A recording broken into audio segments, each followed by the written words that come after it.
Bueno, pues una vez más con todos vosotros estamos a punto de celebrar el cuarto simposio internacional de la Asociación Española de Terapia Regresiva, ahora a final de mayo, 1 de junio, y aprovechando la estancia del doctor José Luis Cabuli aquí en el Centro AMA, en mi casa en Cártama, pues vamos a grabar esta entrevista que la vais a ver en el simposio. Me voy a presentar, aunque sea brevemente.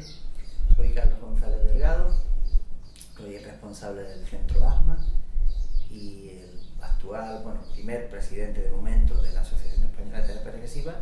Soy discípulo, alumno de Cabuli, y bueno, pues para mí es un placer tener una vez más, un año más aquí en casa. Así que, José Luis, yo he preparado un poquito una serie de preguntas que te iré realizando, y si quieres, pues, no sé, tú no necesitas presentación, pero bueno, si quieres... Vamos al grano. Muy bien, muy bien. Bueno, José Luis, has publicado ya un montón de libros, creo que recuerda que eran 7, llevo una serie de años que por cuestiones diversas, entre ellas pues familia, etcétera, etcétera, pues no has publicado libros, ¿verdad? Pero un pajarito me ha dicho que estás a punto de publicar un libro, ¿es cierto? Es verdad, no te han mentido. Cuéntanos, por favor. Bueno, es verdad, han pasado 10 años, exactamente 10 años de la publicación de mi último libro, Atrapamiento y Recuperación del Alma, y ahora, dentro de nada, dentro de poquito, si Dios quiere, aparecerá el 8º libro, ¿no? Que trata sobre la sanación del femenino herido a través, por supuesto, de la terapia de vidas pasadas, ¿no? Que es lo único que sé hacer. Tú llevas impartiendo seminarios intensivos sobre el femenino herido desde hace bastantes años ya.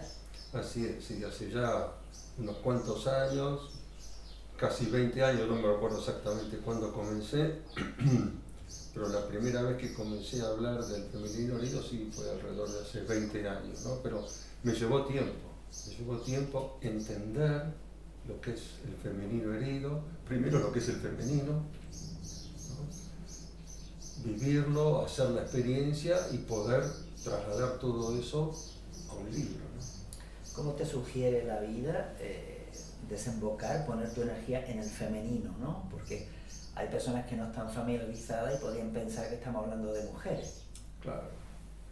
Bueno, todo comenzó con mi formación en Gestalt. Yo cuento un poco de esto, está en el libro, así que seré breve en esto, ¿no? Pero todo comenzó con mi formación en Gestalt. Cuando ahí descubro de pronto de que yo también tenía un femenino. Y para mí fue un impacto grande eso, porque cuando mi maestra me está hablando de eso, yo le digo, ¿de qué me está hablando, no? Pero ahí aprendí por primera vez, descubrí que todos tenemos un femenino y que todos tenemos un masculino. Y que esto, femenino y masculino, no tiene nada que ver con género o sexo. Es una energía.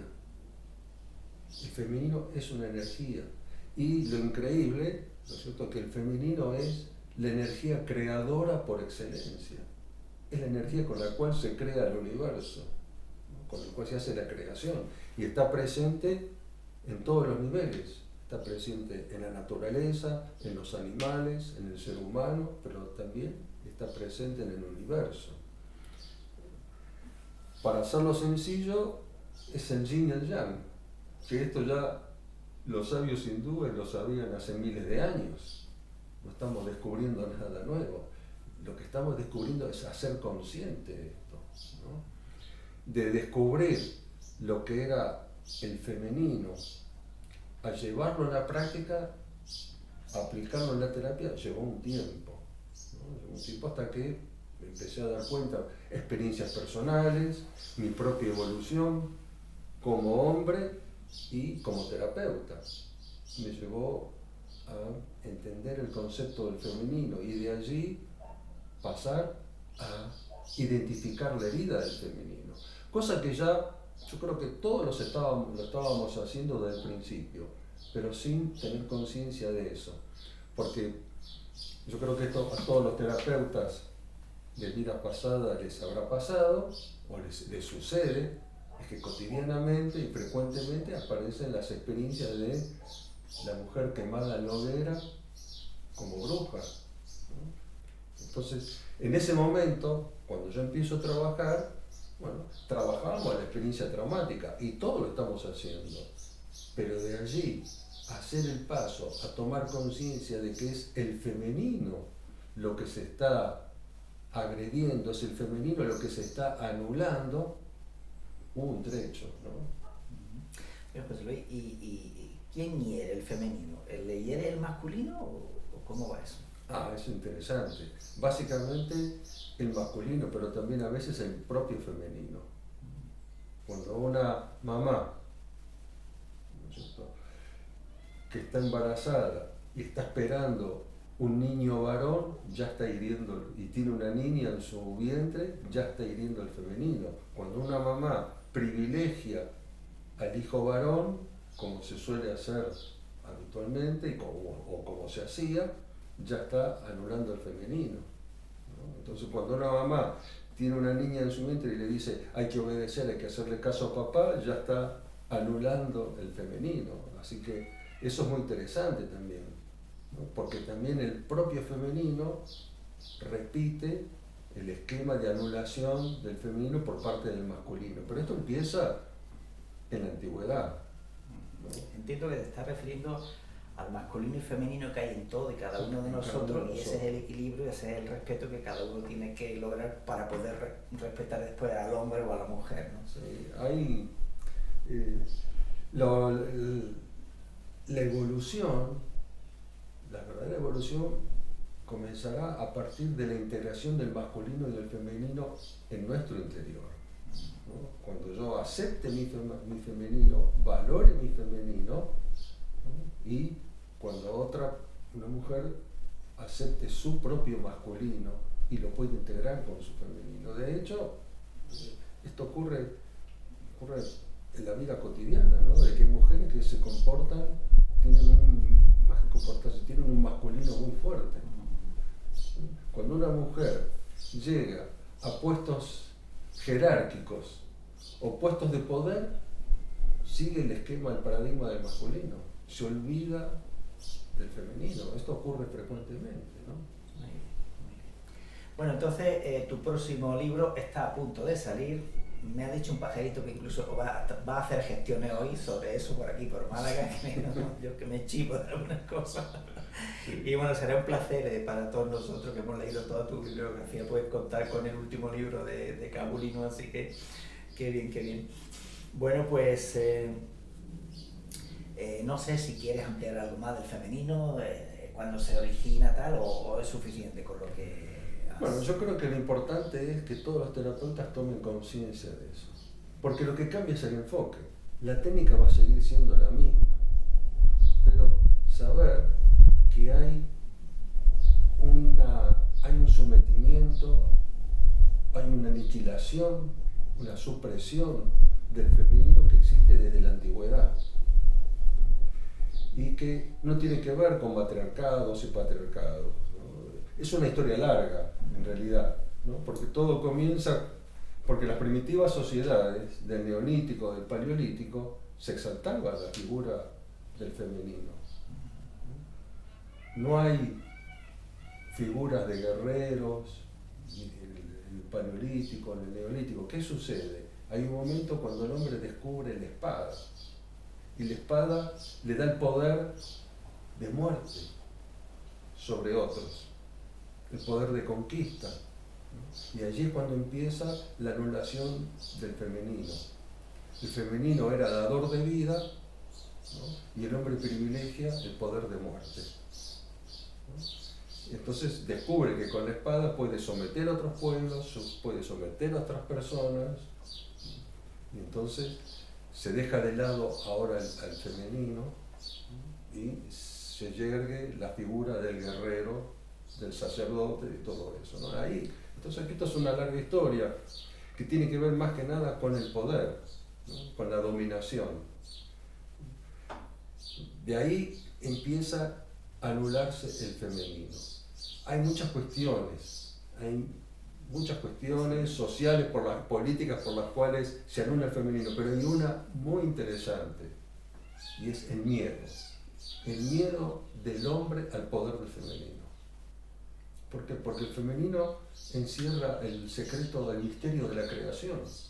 La mujer es femenina. Y el femenino encarnado en la mujer es dador de vida, es quien da a luz, quien crea la vida. Y los hombres, antiguamente, en aquella época, y después, por supuesto, cuando viene todo el tema, el tema religioso,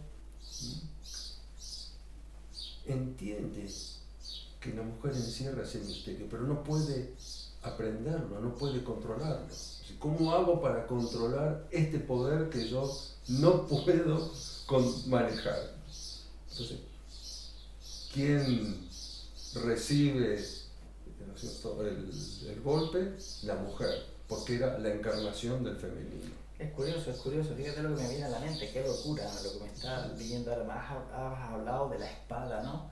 La espada es un objeto fálico también, ¿no? Sí. Y es curioso, la Iglesia romana es un momento donde pide al iniciado, primero una condición, que sea hombre, que tenga espada.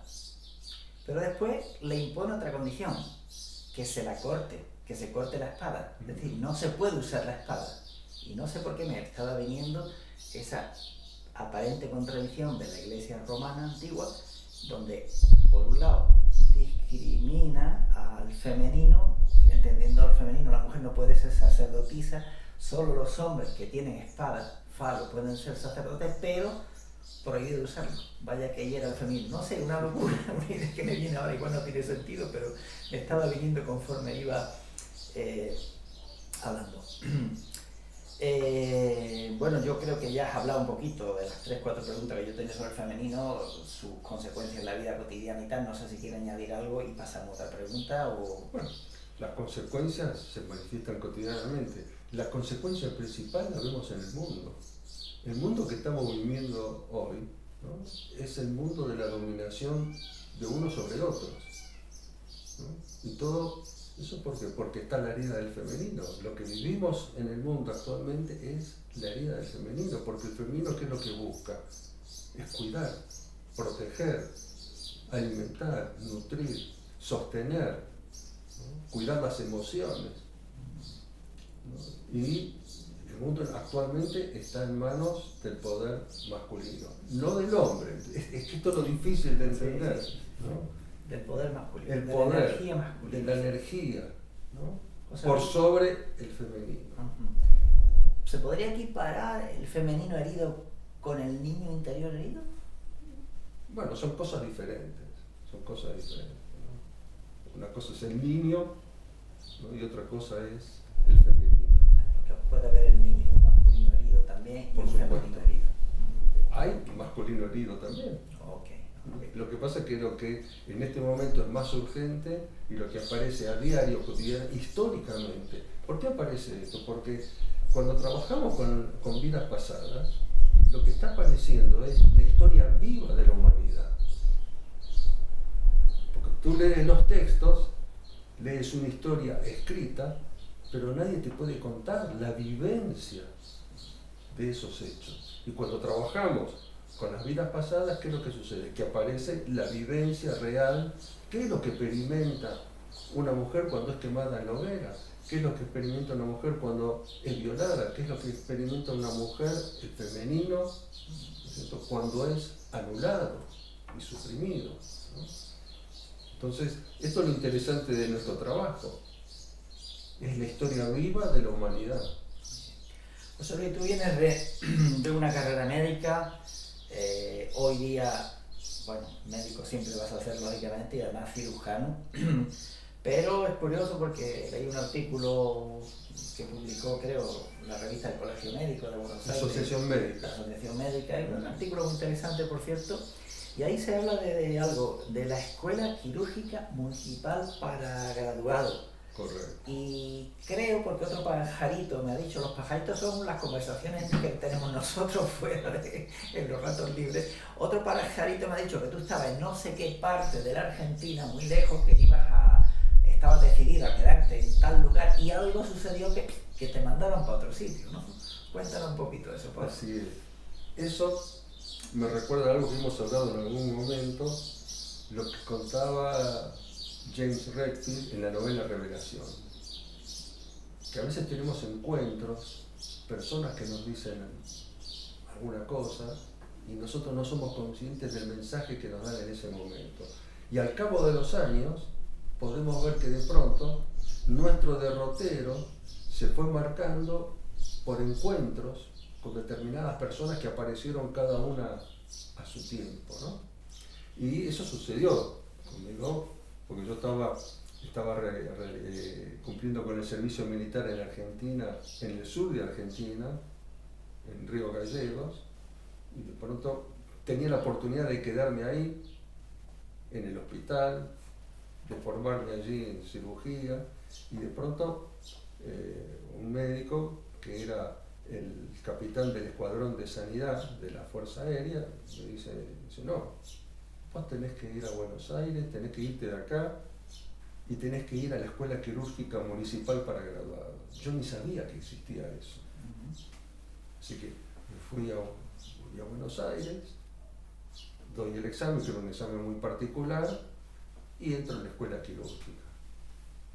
Y así fue como eso me marcó para toda la vida.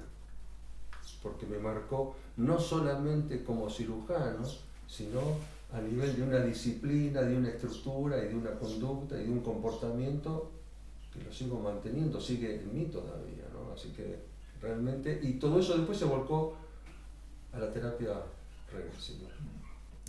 Algo se estaba moviendo en el mundo. Ya me estaba, sí. Muy bien. Bueno, voy a repasar a ver qué pregunta más te tengo por aquí. Por cierto, una anécdota pequeña. Me ha recordado esta mañana a Del Bosque. Y Del Bosque, el jugador del Real Madrid, que fue seleccionador con España, ¿no? Porque claro, leo el artículo, hay un montón de fotografías, ¿no? Y hay una que está con un mostacho, con un bigote. Sí, y cuando ahí está Del Bosque. Tremendo. ¿Quién era el jefe y qué legado dejó para ti o para vosotros? El jefe es muy interesante. El jefe era Ricardo Finoquieto, hermano de Enrique Finoquieto, ¿no? Que eran dos cirujanos famosos en Argentina.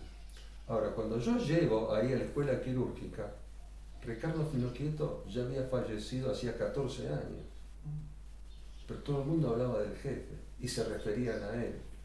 Y tú al principio no lo sabías. Y yo no sabía eso, ¿no? Entonces yo estaba en la sala porque el jefe de sala era mi maestro de cirugía, el doctor Delfín Vilanova, y yo escuchaba a los médicos grandes, cuando hacíamos la revista de sala, decían, sí, porque el jefe decía así, porque el jefe hacía esto, porque el jefe decía tal cosa.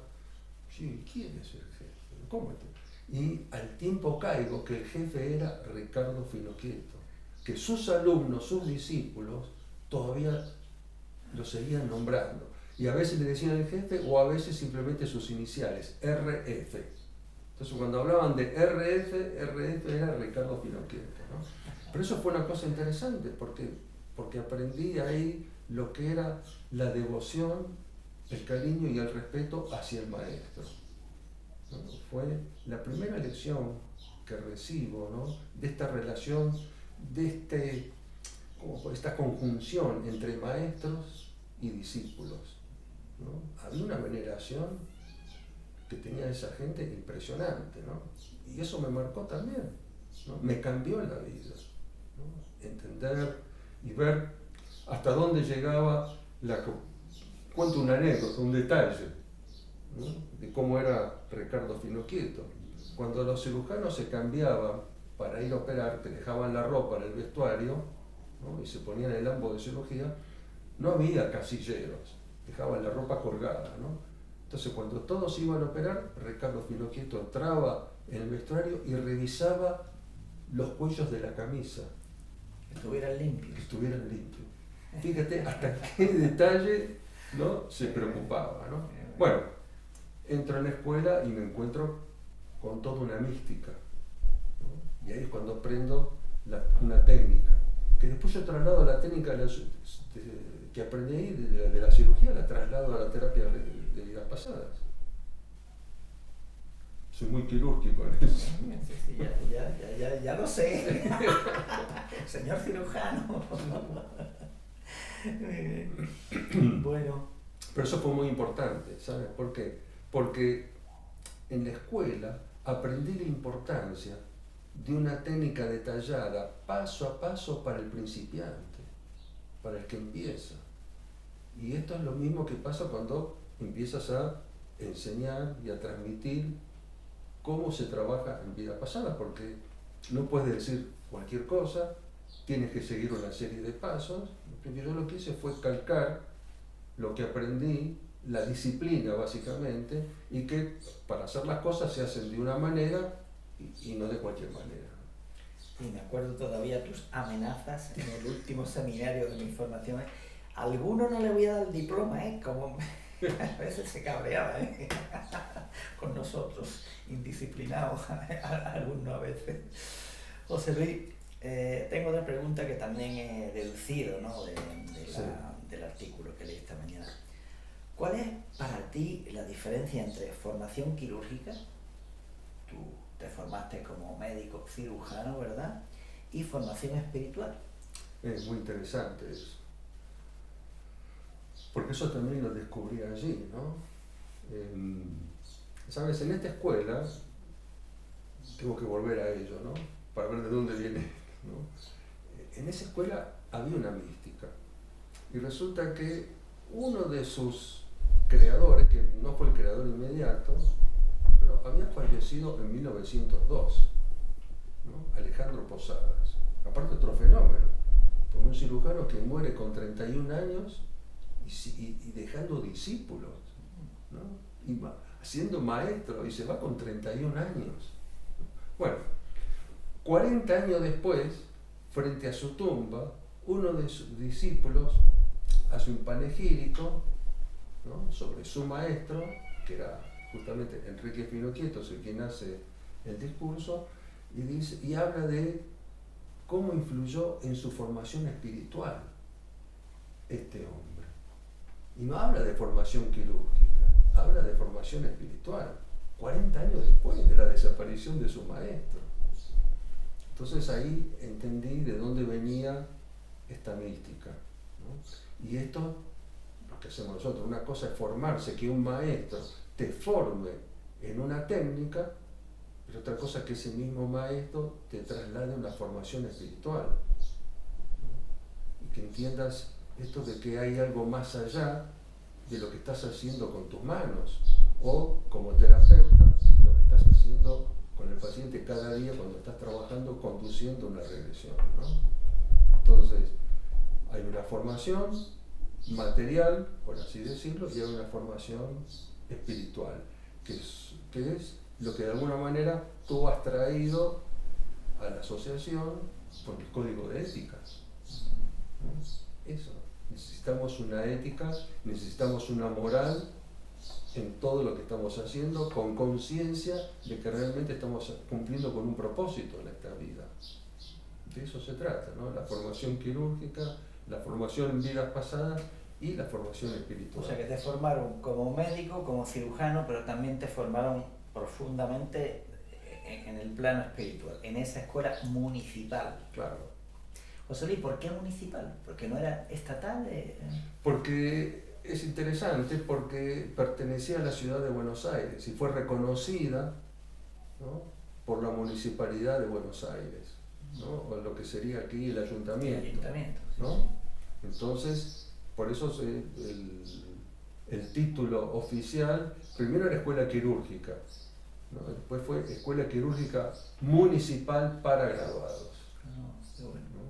Que me llamó la curiosidad, sí, la atención, ¿no? Que municipal, es curioso, ¿no? Me recuerda un poquito al antiguo Hospital Civil de Málaga, que no era del Ayuntamiento, pero sí de la Diputación de Málaga. Y no era competencia legal de la Diputación, pero tuvo un hospital con, bueno, súper hospital, ¿no? Importantísimo fue para la historia de Málaga, ¿no? José Luis, tomé nota. ¿Te suena la siguiente frase? solo cumple con su deber quien va más allá de sus obligaciones. Esa frase no la había leído yo en mi vida. Eso también tengo que volver allí, ¿no? A la cirugía, porque esa frase la decía Enrique Finoquieto, que era el hermano mayor de Ricardo Finoquieto, maestro de mi maestro de cirugía, ¿no? Y eso lo decía él: solo cumple con su deber quien va más allá de sus obligaciones. A mí me caló tan profundo esa frase cuando la leí hace muchos años, ¿no? Porque entendí que, bueno, yo la asumí así, hice mía esa frase, ¿no? Entonces, porque habitualmente, ¿qué es lo que sucede? Esto no es mi obligación, entonces lo hago, lo dejo. Pero alguien tiene que hacerlo, ¿no? Entonces, y cuando trabajabas con enfermos, con pacientes operados, no podías dejarlos. Son las 12, me voy a casa, o la 1. No, hasta que no terminas el trabajo, y aunque a lo mejor no era mi trabajo hacerlo, pero yo no puedo dejar a una persona que necesita que le cambien la curación, que le cambien las vendas, que le limpien la herida. No lo puedo dejar hasta mañana porque son las 12, ¿no? Entonces, bueno, y así actué toda mi vida, ¿no? Puede ser que alguna vez se me escape alguna cosa, pero yo creo que, bueno, eso es formación espiritual, ¿ves? Cuando cumples, cuando vas más allá de lo que es tu obligación formal, es cuando estás cumpliendo con tu propósito. Es curioso, no es porque yo me quiera dar de ejemplo de nada, de hecho no soy ejemplo de nada, te lo garantizo, pero hace poco reparé con pintura los cartelitos que muestran a la gente el camino del pueblo para llegar aquí. Pero claro, no solo está mi cartel, sí, hay otros carteles. Yo me fui con pintura y repinté todos los carteles, no solo el que lleva a mi casa, ¿no? Y curiosamente una persona, no voy a decir quién es, de aquí de la zona, que no les va bien en la vida, dice: ¿quién te paga por hacer eso? Digo, no me paga nadie, estoy repintando los carteles. Pues yo, si no me pagan, no lo hago. Digo, y después pensé, cuando volví, dije: hay que ver curioso que a esta persona le va mal en la vida y si no me pagan no me muevo. Pues a lo mejor la vida no te paga por eso. No lo sé, es curioso. Pero ahora, ¿cuántas personas se benefician de haber pintado los carteles? Pues todo el que va buscando, pues, Viñas Viejas, La Bodega, todo el que va orientándose en esta sierra, pues ve los cartelitos, pues, con letras blancas que se todo eso se anota arriba. Bueno, espero que va a compensar el mal que he hecho. Son puntos a favor, son créditos. Yo creo que tenemos, bueno, por lo menos yo siento que en el fondo tengo una gran deuda, así que me voy a procurar portar bien en esta vida, por la cuenta que me trae José Luis. José Luis, aquí tengo otra cosa interesante, que yo te daré mi testimonio también. Etapas en la formación, y el artículo habla de copiar, imitar y finalmente desarrollar un estilo propio. ¿Qué es eso? ¿Qué es eso? Eso lo aprendí de mi maestro de cirugía, porque él hablaba mucho sobre la formación del cirujano. Entonces te daba una serie de cosas, ¿no? De consejos. Y entre las cosas que decía era que en la formación de un cirujano hay 3 etapas básicas, ¿no? La primera es copiar los gestos de un buen cirujano. La segunda es imitar a un cirujano con calificaciones. Y la tercera es desarrollar el estilo propio.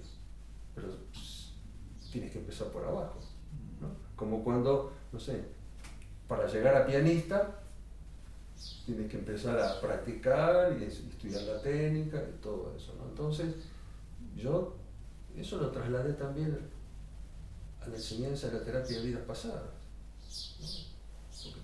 ¿Qué puedes hacer para facilitar el trabajo del terapeuta que recién comienza, ¿no? Que copie. Yo no tengo ningún problema que me copien, que me imiten. Es más, es lo que le pasa a muchos, ¿no? Españoles, chilenos que terminan haciendo las consignas en argentino, ¿no? Me lo dicen a veces, No, me lo han dicho. Sí. Pero y está bien eso, ¿no? Pero eso lleva años. Le lleva años a un cirujano y un día de pronto, una vez que tienes todo internalizado en tu interior, tienes todo tu conocimiento, todas las técnicas aprendidas y de pronto un día sales haciendo algo diferente y ese es tu estilo. Es curioso porque yo quiero dar testimonio de eso justamente, ¿no? Yo, durante los primeros años, claro, uno parte de la inexperiencia, vale, tengo el título, tengo el diploma, soy terapeuta en vida pasada, pero yo tengo poca experiencia. Y yo hablaba, la gente me decía, Carlos, tú eres argentino, ¿verdad? Yo argentino, no, que va, no, es que hay momentos que hablas como un argentino.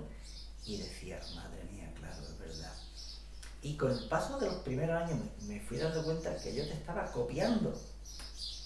Y entonces había un montón de cosas que eran tuyas, pero cuando me sentía inseguro, utilizaba una técnica que no aprendí de nadie, pero que a mí me funcionaba. Y era, te imaginaba a ti y sentía como si tu cara viniera a la mía y por un rato se convirtiera mi cara en la tuya. Yo creo que era como una conexión, ¿no? Y entonces, claro, me salían palabras argentinas y la gente me decía si yo era argentino, ¿no? Entonces yo, con el paso del año, digo, no, es que mira, ¿sabes qué pasa? Que no me di cuenta, pero he copiado a mi maestro. Y después lo de la imitación era exactamente eso. Digo, hostia, estoy imitando a Kabuli, pero creo, fíjate por dónde voy, que era mi falta de seguridad en mí mismo, mi falta de confianza en mí mismo. Entonces, ¿a quién voy a copiar? ¿A quién voy a imitar? A imitar a mi maestro, ¿no? Y eso me pasó. Y es curioso porque de aquí a 2 o 3 años es cuando ya me he desapegado de ti. Es cuando ya veo yo ahora que tengo mi propio estilo, que se vaya imponiendo mi propio estilo. Pero han pasado 15 años, ¿eh? Sí, pero es natural, porque eso ocurre en un cirujano. Lleva mucho tiempo madurar la técnica, incorporarla y después transformarla. Yo no estoy haciendo hoy, no estoy haciendo la técnica como la aprendí, ¿no? Pero me llevó años. Curioso. Muy bien, a ver qué otra pregunta tengo por aquí, José Luis. Papel de la paciencia en la formación de los terapeutas. Y yo diría en la vida. Sí. Y es muy importante. Tengo que volver de vuelta porque todo eso, ¿ves? Todo eso lo aprendí como cirujano, ¿no? Hay una frase, ¿no?, de Ricardo Finocchieto, ¿no?, que le aplicaba para los cirujanos, pero yo la transformé para... Entonces, para ser un terapeuta, un buen terapeuta, hace falta paciencia. Paciencia para aprender, hace falta paciencia para estudiar, paciencia para esperar los buenos resultados, paciencia para esperar el éxito y finalmente paciencia para transmitir los conocimientos adquiridos por medio de paciencia. Entonces, esto, bueno, lo hemos visto siempre en las formaciones, que no hay apuro por hacer las cosas. No vas a resolver el trabajo en los primeros 5 minutos y a lo mejor necesitas 1 hora de trabajo con el paciente para que al final, en los últimos 5 minutos, se resuelva la historia, ¿no? Y más después, cuando trabajamos con almas perdidas, se necesita mucha más paciencia. Paciencia para esperar, para no apurar al paciente, para dejar que el paciente siga a su ritmo y que con la paciencia, como decía,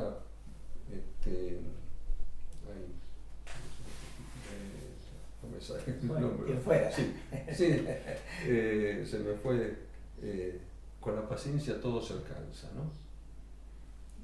Entonces, no sé por qué no me puede salir el nombre. Y básicamente es eso, la paciencia. Muy bien. Y voy a la última pregunta, pero igual brotan algunas más. José Luis, ¿dónde está el verdadero reconocimiento y qué papel debe jugar en la vida del terapeuta? Y eso es muy importante también, ¿no? Porque como seres humanos tenemos nuestro ego, queremos que nos reconozcan, que se reconozca nuestro trabajo, que se reconozcan nuestros méritos, pero el premio no está en el reconocimiento contemporáneo, ¿no? El premio está en la conciencia de haber contribuido a nuestro desarrollo personal y a la sanación de otras personas. Ese es el premio, ¿no? No esperar el reconocimiento, ¿no? Sino hacer lo que hemos venido a hacer, porque en realidad el reconocimiento lo vamos a tener arriba, cuando volvamos a la luz. Ahí es el verdadero reconocimiento, ¿no? Los papeles, las cosas que nos den aquí, no tienen realmente valor. Entonces, lo importante es trabajar con paciencia, hacer lo que hemos venido a hacer, hacerlo de la mejor manera posible, sabedores de que realmente el premio está allí, ¿no? El premio está en la luz cuando volvamos ahí. El premio está en la luz. Te leo una frase que tú me recordaste, y yo la anoté.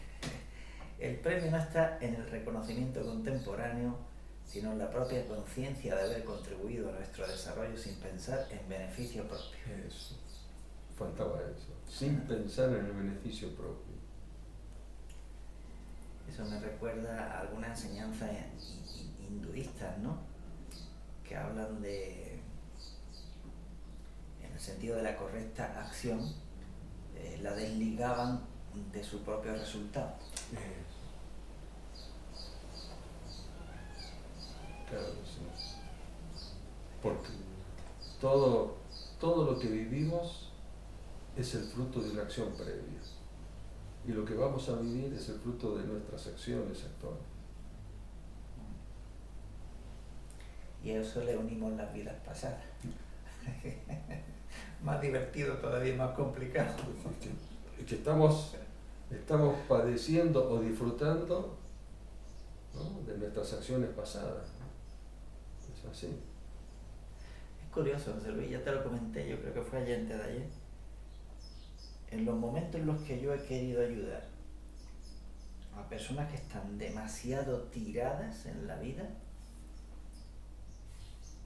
ese intento, igual poco sabio por mi parte, a veces se me ha vuelto en contra. Tiene que ver con lo que estamos porque esas personas no querían que las ayudara. Por eso solo vamos a responder al llamado de quien pide ayuda, ¿no? Bueno, esto es como la historia, ¿no es cierto?, del pollito que está dentro del huevo, y si tú le aceleras la salida se muere, ¿no? O la de el capullo de la mariposa, que si con un bisturí se le facilita la salida, ya no puede volar, no tiene fuerza para volar después, ¿no? Es curioso, ¿no? Entonces, José Luis, desde tu propia experiencia con la TBP, un terapeuta, hemos tenido este fin de semana aquí, pues tu intensivo, ¿no? Un terapeuta, una persona que está pensando en formarse como terapeuta y quiere ayudar, ¿no? Le mueve ese deseo de ayudar, ¿no? ¿Podrías darnos algunas pautas de cuál sería, digamos, la verdadera ayuda que el futuro terapeuta debe de tener hacia los demás? Porque claro, has hablado del femenino herido, no apareció la palabra cuidador, pero de alguna manera el terapeuta es un cuidador, ¿no? Sí. Pero ¿quién cuida al cuidador si este no se cuida a sí mismo, ¿no? Háblanos un poquito de tu propia experiencia con esto, en este aspecto de la vida. Bueno, tú mencionaste varias cosas ahí, ¿no? Lo interesante es que en este simposio es una muestra también de que todos los terapeutas presentes en este simposio han desarrollado su estilo personal y que cada uno de ellos ha abierto una puerta diferente. La terapia de vidas pasadas o terapia regresiva no se termina con una o dos cosas, todos los días se están incorporando nuevas herramientas y se están abriendo nuevas puertas. El femenino es una más de ellas, ¿no? Que se puede incorporar a la práctica cotidiana haciéndolo consciente. El terapeuta o facilitador, porque a esta altura ya no sé qué es lo correcto. Soy terapeuta, soy facilitador de un proceso que en realidad realiza el paciente o el consultante, ¿no? Me estoy inclinando más por lo último, ¿no? Porque yo no sano a nadie, facilito que el paciente pueda hacer su propio trabajo. La gran pregunta es ¿quién cuida al terapeuta? Y básicamente lo tenemos que cuidar nosotros. Para eso tenemos que ceñirnos a la técnica, una técnica en la cual yo no me involucre con el paciente, en la cual acompaño, pero no sufro con el paciente. Cuidar mis hábitos y protegerme antes de empezar el trabajo. Porque tengo que saber que cuando estoy en contacto con el paciente se crea un campo unificado de conciencia donde lo que está en el paciente se puede pasar a mí. De hecho, se ocurre eso, ¿no? Entonces, tengo que protegerme para hacer eso, ¿no? Y estar atento a todas las circunstancias que pueden ocurrir, porque me puedo encontrar con entidades oscuras, entidades que pueden traer a maltraerme a mí mismo, que pueden agredirme a mí mismo, que pueden pasarse a mi campo de energía. Entonces, no hay nadie que venga de afuera a cuidarme. Yo tengo que cuidarme. Y para eso tengo que cuidar justamente mis hábitos, mis conductas, mis pensamientos, ¿no? Y actuar con un objetivo sano, ¿no? De ayudar a la persona a hacer su trabajo, pero que yo no puedo hacer el trabajo por el paciente. Y aceptar también que muchas personas, por mejor que yo haya trabajado, habrá personas que se enojarán conmigo, o se frustrarán, o pensarán que no soy un buen terapeuta, ¿no? Sí, sí, es cierto, es cierto. Te debe haber pasado y me ha pasado a mí. Sí, me ha pasado. Ha habido rebote ahí. Quien me ha rechazado porque tocaba una fibra muy sensible y no estaba dispuesto a cambiarlo, y quien ha querido también hacerme daño después de alguna terapia, ¿no? O sea, cosas así, yo creo que aprendizaje para todos, ¿no? José Luis, pues, bueno, decirte también que desde el principio que creamos la Asociación Española de Terapia Regresiva, automáticamente diste tu apoyo incondicional, lo que es de agradecer. De aquellos 15 que fuimos en 5 años, somos ahora 115, y de una única nacionalidad que había, ahora hay, que yo sepa, 12 nacionalidades, ¿no? En la membresía de la asociación, ¿no? Que otra conexión muy importante que vino a través de ti fue la conexión con Chile, con ASTEVI, ¿no? La Asociación Chilena de Terapeutas en Vida Pasada, con su presidenta Viviana Centeno, que por cierto hace el prólogo del libro que vamos a presentar el 1 de junio en Málaga, será el tercero ya de la asociación, Terapia Regresiva y Conciencia No Humana. Más o menos eso está relacionado con el tercer módulo de tu formación, ¿no?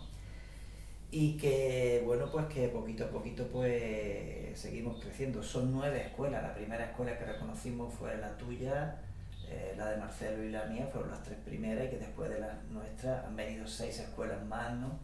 Y que la Asociación Española de Terapia Regresiva pues sigue creciendo para garantizar al público en general pues una buena formación, una profesionalidad, una ética mínima, ¿verdad?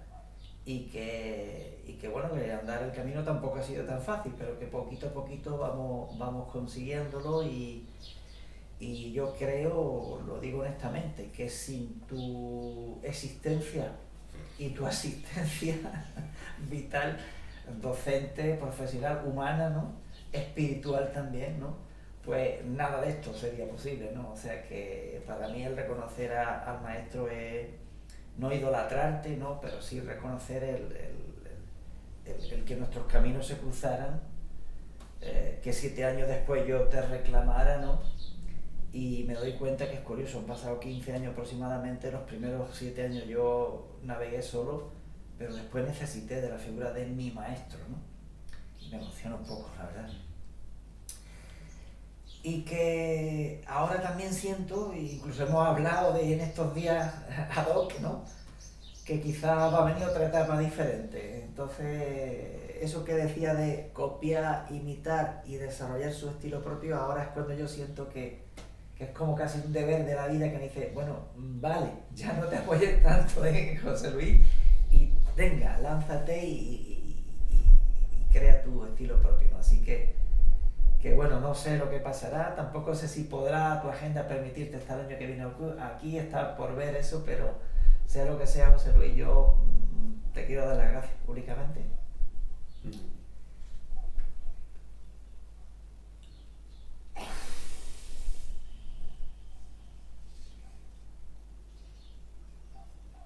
No siempre puedes reconocer a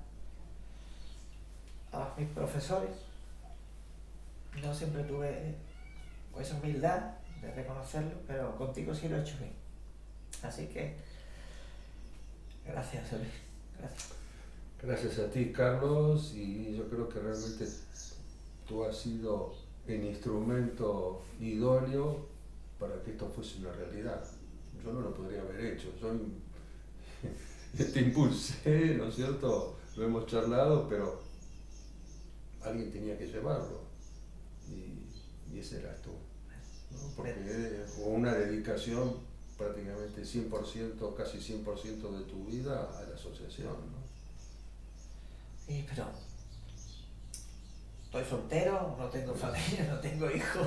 Por eso Dios te eligió a ti, por el universo. A las 5 de la mañana, como me gusta de las 6, a veces más temprano, ¿no? ¿Quién lo iba a hacer sino yo, ¿no? Yo creo que era, como bien dice aquí, era mi deber. Yo siento que era y sigue siendo mi deber, ¿no? Así que al final vas a ser un cirujano finoquietista. Bueno, José Luis, no sé si quiere añadir algo más. No, nada más. Yo, gracias a todos los presentes. Lamento y pido disculpas no estar en forma presencial, pero bueno, hay responsabilidades, obligaciones. Yo diría, son responsabilidades que tengo que cumplir, que asumir, y esta es una manera que hoy la tecnología nos permite. Así que gracias. Gracias en particular a todos mis colegas, a todos los terapeutas que se han manifestado aquí en este simposio.